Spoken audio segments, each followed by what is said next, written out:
bien salut à tous, j'espère que vous allez bien. On se retrouve aujourd'hui dans une toute nouvelle vidéo. Et ça va être une vidéo encore très spéciale. Parce que comme vous avez pu voir hier, un monastère catholique en Espagne s'est fait attaquer par un individu et il a donc laissé sur le carreau un des prêtres qui est décédé suite à ses blessures à l'hôpital.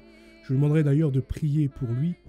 Et je vais également parler de cette petite carte que j'ai mise en ligne sur le site lecateau.fr et où vous pouvez rentrer vous aussi des églises profanées chez vous que vous aviez eu ouï dire. En tout cas, c'est une carte participative. N'hésitez pas à inscrire des lieux également pour l'étoffer. Parce qu'aujourd'hui, on va encore parler de profanation, de dégradation, de vandalisme dans nos églises. Et là, aujourd'hui, ça va être particulièrement dur. Donc n'hésitez pas à faire des chapelets à la fin, parce que dans la région de Tours, donc Tours et les petites villes aux alentours, a été la cible de 5, je dis bien 5, dans la 3, 4, 5 jours qui se sont passés, il y a eu à peu près 5 profanations. Alors, donc, la première, ça concerne la cathédrale Saint-Gatien. Donc celle-ci en marge d'une procession qu'il y a eu pour l'hommage à Saint-Martin dans la ville de Tours, des salles antifa, parce qu'il faut le dire, ce sont des salles racailles de socialistes. D'ailleurs, nous pouvons voir ce que c'est le socialisme à l'œuvre et au gouvernement. Nous avons pu le voir sous la Révolution. D'ailleurs, nous pouvons voir le socialisme à l'œuvre, encore aujourd'hui. Par exemple, prenez le Nicaragua, avec le président Daniel Ortega, qui est un sale socialiste. Et qu'est-ce qu'il a fait? Ces mesures sont toutes anticatholiques. Il vient et il interdit aux prêtres de venir faire l'extrême onction aux malades. Ce gouvernement socialiste, ce président socialiste revendiqué, qui est fier de se revendiquer du socialisme, communisme, marxisme et toutes ces conneries d'ennemis de Dieu, toutes ces conneries qui viennent des ténèbres, dans la même lignée, ces antifas, qui ont du sang sur les mains d'ailleurs, parce que le communisme, c'est combien de millions de morts, en marge de cette procession, ils sont venus dans la cathédrale Saint-Gatien pour la taguer. Alors du coup, là, c'est la cathédrale qui a été donc taguée. Là, du coup, c'est 4 autres églises qui ont été attaquées, mais le même mode opératoire. C'est-à-dire qu'on rentre par effraction dans l'église et on cible exactement et précisément le chœur, donc le tabernacle. On fracture le tabernacle et on vole le vin de messe, on vole les hosties consacrées, on les disperse, etc. Donc ça s'est passé à l'église Saint-Symphorien, donc c'est pareil, vers Tours, pas loin de Tours, sauf que heureusement, grâce à Dieu, il n'y avait plus d'hosties dedans, c'était vide, donc du coup il n'y a eu que un cambriolage et effraction, etc., un peu de vandalisme. Après, il y a eu l'église Notre-Dame de la Riche, pareil encore à Tours, qui a, elle, par contre, a été profanée avec l'Eucharistie profanée et volée. L'église de Druille, 8 rue de la Norée, exactement la même chose. Les hosties profanées, le ciboire fracturé, etc. Nous avons également l'oratoire de l'île Bouchard.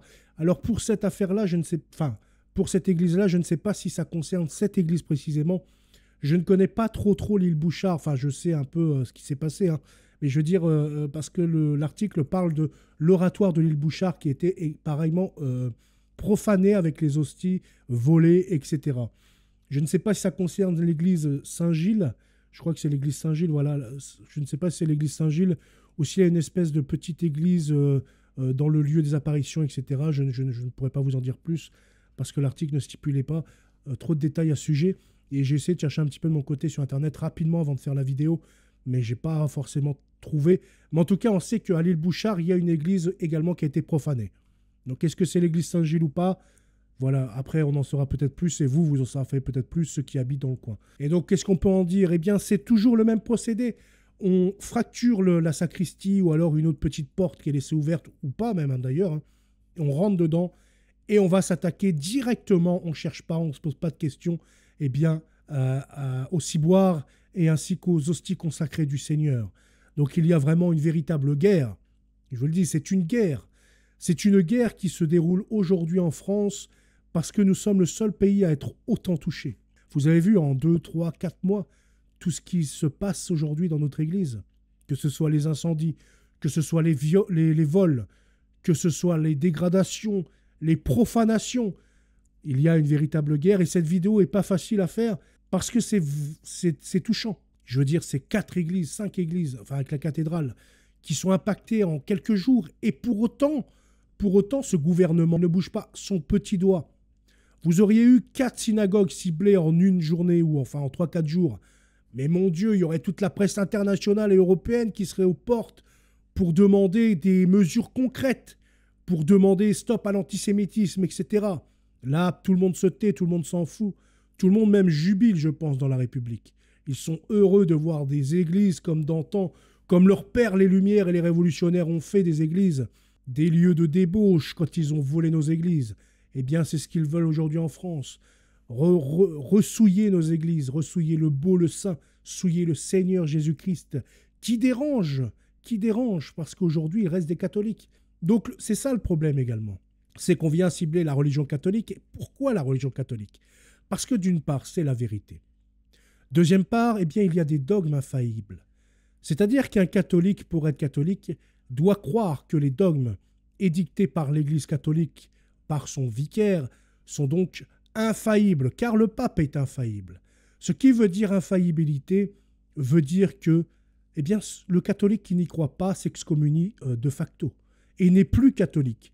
Et donc, c'est une institution qu'on ne peut pas changer de l'intérieur. On peut, par exemple, la changer comme... voilà, je dis de l'intérieur, mais on peut la changer, essayer, du moins, par rapport à ce qu'on peut voir avec des modernistes, etc. Mais le cœur concret, les dogmes infaillibles, tout ce qui est la foi concrète, ça ne bougera jamais. Peu importe ce que les ennemis essayent, ça ne bougera jamais. Et c'est ça le problème du catholicisme, c'est que ces dogmes, eh bien, peuvent empêcher un espèce d'agenda mondialiste, un espèce d'agenda moderniste, un espèce d'agenda satanique en France et dans le monde. Et c'est pour cette raison qu'elle dérange, parce qu'elle n'est pas malléable. Par exemple, prenez les protestants. Ils sont très facilement manipulables. Par exemple, voilà, chaque protestant eh bien, peut prêcher sa propre théologie. Et c'est pour cette raison eh bien, qu'on peut voir des pasteurs LGBT, des pasteurs pro-islam. Un certain pasteur scandinave disait que on devait prendre Mahomet comme prophète. Enfin voilà, je veux dire, ils sont tellement malades, ils n'ont aucun dogme. Ils n'ont aucun dogme. Ils disent la foi seule suffit et la sola scriptura, la parole de Dieu. Seulement, chacun interprète comme il le veut. Et donc, il n'y a pas de dogme dans leur maison, enfin dans leurs églises, dans leurs temples. Et donc, ils sont soumis eh bien, aux autorités. On a pu voir de toute façon le protestantisme qui était très, très ami. Et puis, il y avait énormément de protestants dans les loges maçonniques. Dans les loges maçonniques en Angleterre et puis maintenant en France. Hein. Donc, du coup, voilà pourquoi le catholicisme, eh bien, lui, il a des dogmes de foi infaillibles qui doivent être crus. Et donc, il est beaucoup plus difficile, voire même impossible, de changer complètement l'ordre établi par l'Église catholique depuis 2000 ans. Et c'est ça tout le problème. C'est ça des ennemis. Les ennemis essayent. Depuis 2000 ans, ils essayent. Par le paganisme, par les révolutions, par les meurtres sur les catholiques, par tout un tas de choses, les guerres, les famines. Mais ça tient bon. En tout cas, nous allons lire ce petit article de la Nouvelle République. Indre-et-Loire, 4 églises profanées, la cathédrale Saint-Gatien visée par des tags. Plusieurs églises du département ont été la cible de vols et de dégradations commis entre le 7 et le 11 novembre 2024. Pour chacun des faits dénoncés, le tabernacle était visé. La plus grande douleur, ce n'est pas la disparition d'un ciboire, mais celle des hosties et du vin consacré qui symbolisent la présence de Dieu parmi nous. Ce paroissien qui exige l'anonymat résume l'émotion qui domine dans le diocèse de Tours après que des dégradations et des vols ont frappé plusieurs églises de la métropole. 3 églises de l'agglomération tourangelle ont été profanées ces derniers jours, les tabernacles forcés, les ciboires et le Saint-Sacrement dérobé. Annoncé vers 10h15 les services de l'archevêque, dans un communiqué diffusé à la presse qu'on va lire juste après, donc c'était ce jeudi 14 novembre. Ces événements douloureux et blessants pour la communauté catholique révèlent malheureusement combien notre société est traversée par des formes de violence, d'inculture et de manque de civilité inquiétantes. Une conférence de presse était organisée donc vers midi au Carmel de Tours, où l'on apprenait également qu'une 4e église a été profanée selon le même procédé ce jeudi matin, l'oratoire de l'île Bouchard. Donc c'est à ce niveau-là que je vous disais que je ne savais pas exactement quelle était cette église de l'oratoire de l'île Bouchard, parce que j'ai vu que sur l'île Bouchard, il y en a une au nord et une au sud. Et sinon, il y a la petite paroisse de l'île Bouchard. Mais voilà, c'est pour ça que je ne sais pas exactement. D'après nos informations, confirmées par des sources policières, donc, les tabernacles des églises Notre-Dame-la-Riche à Tours et Saint-Pierre à Druilles, comme celle de l'île Bouchard, auraient été forcés et les ciboires dérobés. Des profanations du sacré qui ont épargné l'église Saint-Symphorien, où le tabernacle a bien été fracturé et ouvert jeudi 7 novembre, mais était déjà vide. Explique-t-on sur place. Donc du coup, concernant la cathédrale et les tags, on y vient. Hein. Le 9 novembre 2024, en marge de la procession d'un groupe d'ultra-droite, ça veut rien dire. Enfin bon, après, voilà, c'est la Nouvelle République, on va pas lui demander grand-chose de plus. Mais voilà, pour un groupe de catholiques et d'identitaires, de conservateurs, on va dire. Donc dans Tours et des manifestations organisées autour de Saint-Martin, des tags avaient fleuri sur plusieurs bâtiments du centre-ville. Les inscriptions « Tours Antifa » et « Saint-Martin » auraient éteint la flamme du fascisme, ont notamment été découverts quelques heures plus tard sur le parvis de la cathédrale Saint-Gatien et sur des façades proches de la basilique Saint-Martin. Sans préciser de date, à l'heure de publier ces lignes, le diocèse prévoit donc des messes dites de réparation dans les jours à venir.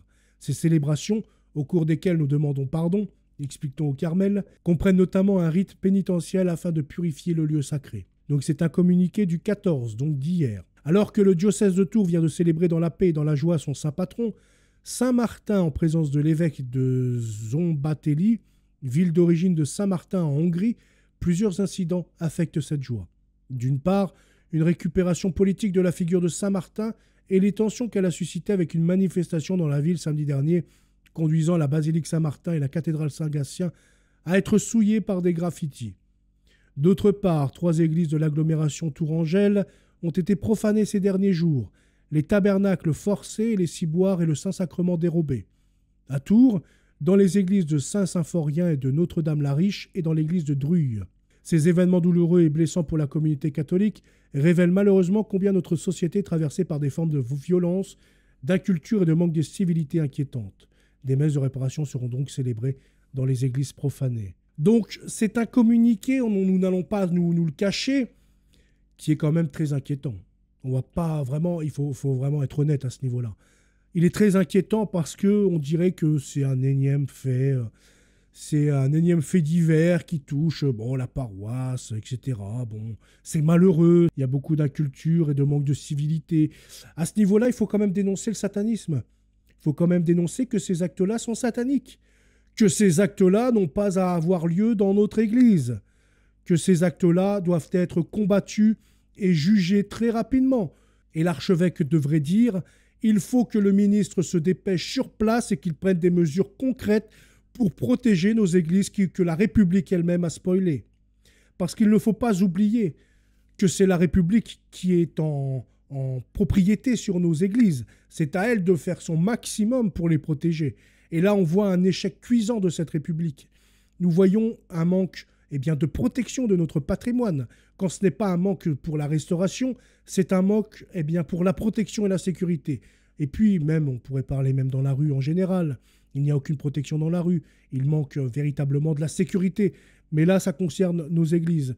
Donc l'archevêque, là, qui a édicté ce communiqué, devrait quand même taper un peu plus du poing sur la table, sachant qu'il a sa cathédrale qui a été taguée par des salles antifa de et en plus d'ailleurs, c'est ça le plus drôle, parce qu'il parle d'une espèce de récupération politique de la figure de Saint-Martin.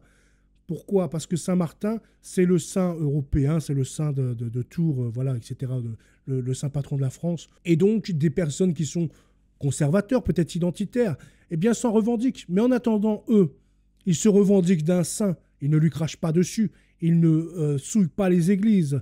Ils ne dégradent rien. Ils ne cambriolent rien. Au contraire, ils sont là et ils participent à la procession. Donc pourquoi il a besoin d'indiquer que c'est de la récupération politique ? Vous n'avez pas compris quelque chose, messieurs, mesdames.